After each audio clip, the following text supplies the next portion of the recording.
দিদি আল-ফিসানি রহমাতুল্লাহ আলাইহি এমন একটা তরিকা প্রতিষ্ঠিত করে গেলেন, কোন ব্যক্তি যদি মানুষের এই কলবটা ঠিক মতো আপনার ক্লিয়ার করে নিতে পারে, প্রথম মাকাম যদি তার কলবে জিকির হতে পারে, ওই মানুষটা দুনিয়া এবং আখিরাতে সাকসেসফুল হয়ে যাবে। জোরে বলুন মারহাবা। তাহলে এই কথাটা বানালাম না, বুখারীর হাদিস 15 নাম্বার বাইর করে দেখবেন আজকে গিয়ে, আলা ওয়া ইন্না ফিল জাসাদি মুদগাতান ওয়া ইযা সালাহাত সালাহাল জাসাদু কুল্লু ওয়া ইযা ফাসাদাত ফাসাদাল জাসাদু কুল্লু আলা ওয়া হিয়াল কলব। নবী বললেন মানুষের দেহের ভিতরে এই জায়গায় একটা কলবের টুকরা থাকে, এই কলবের টুকরার ভিতরে মানুষের যত অন্যায় করবে, যত জুলুম করবে, যত যা কিছু করবে, মানুষের এই কলবের ভিতরে একটা দাগ পড়ে যায়। বুঝতেছেন? দাগ পড়ে যায়, যার কারণে দাগ পড়ার কারণে মানুষের এই নূরের কলবটা নষ্ট হয়ে যায়। নবী বললেন তাহলে তোমরা কিভাবে এটা পরিষ্কার করবা, আর তুমি পরিষ্কার করার পরে তুমি কিভাবে তুমি সবকিছু দেখার ক্ষমতা রাখবা। যদি করতে চাও তাহলে এর একটা শিক্ষক আছে, এই শিক্ষকের নাম হলো সিদ্দিকিন সলিহিন বান্দা যারা দুনিয়াতে আছে, ওদের সঙ্গী তোমরা হয়ে যাও। জোরে বলুন মারহাবা। ইয়া আইয়ুহাল্লাযীনা আমানু ইত্তাকুল্লাহা ওয়া কুনু মা'আস সাদিকিন।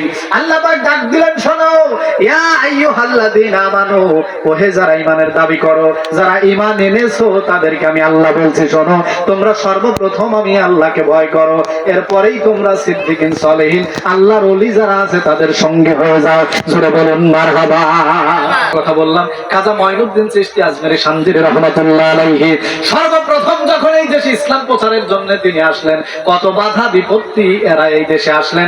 এখনো যেমন মানুষগুলো আল্লাহর ওলির বিরোধিতা করে, ঠিক তখনও মানুষের আল্লাহর ওলির বিরোধিতা করত। প্রিয় ভাইরা আমার, তখন হিন্দুরা করতো আর এখন মুনাফিকরা করতো। এখন মুনাফিকরা করে, তখন হিন্দুরা বাধা দিত, কিন্তু এখন মুসলমানরা বাধা দেয়। মুসলমানদের ভিতরে নাম মুসলমান, কিন্তু ওরা মুনাফিক হবে। আপনি বলতে পারেন বাজান এটা কি হতে পারে? হ্যাঁ হতে পারে। রাসূলের জামানায় মদিনায় একজন আপনার মুনাফিক ছিল, এই মুনাফিকের নাম ছিল হলো আব্দুল্লাহ ইবনে উবাই। এই ব্যক্তি যেমন তেমন কোন মুসলমান নয়। ও প্রিয় হাজিরিন, গভীর মনোযোগ দিয়ে কথাগুলো শোনা লাগবে বাজান। টুপি মাথায় দেখলে আর বড় জুব্বা দেখলে আর দাড়ি দেখলেই মনে করবেন না এই ব্যক্তি জান্নাতি হতে পারে না, অসম্ভব, এটা হতেই পারে না।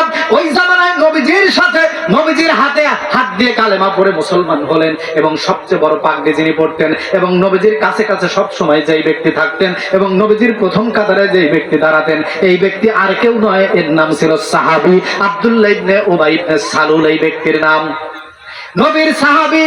নবীজি বলেছেন কোন ব্যক্তি যদি ঈমান আনে আর আমি নবীকে যদি একটাবার দেখে, ও জাহান্নাম হারাম হয়ে যাবে, ও কোনদিনের জন্য জাহান্নামের আগুন স্পর্শ করবে না। চিল্লায়া বলা লাগবে মারহাবা। যার কারণে নবীজির হাদিস, কোন ব্যক্তি যদি সরাসরি নাও দেখতে পারে, ঘুমের ঘরে যদি আমি নবীকে কোন ব্যক্তি একটাবার জীবনে দেখতে পারে, যে স্বপ্নে যদি একটাবার দেখতে পারে যে আমি নবীজিকে দেখলাম, তাহলে ও নবীজিকে দেখলো না, সরাসরি আল্লাহকে দেখলো। আল্লাহ বলেন ওই ব্যক্তি জান্নাতি হয়ে যাবে, এতে কোনো সন্দেহ নাই। জোরে বলুন মারহাবা। অথচ আব্দুল্লাহ ইবনে উবাই ইবনে সালুল ও নবীজিকে সরাসরি দেখলো, নবীর ইবারে ঈমান আনলো, কিন্তু ঈমান ছিল ভেজাল। কি ঈমান বলেন? ওই ঈমান ছিল ভেজাল ঈমান।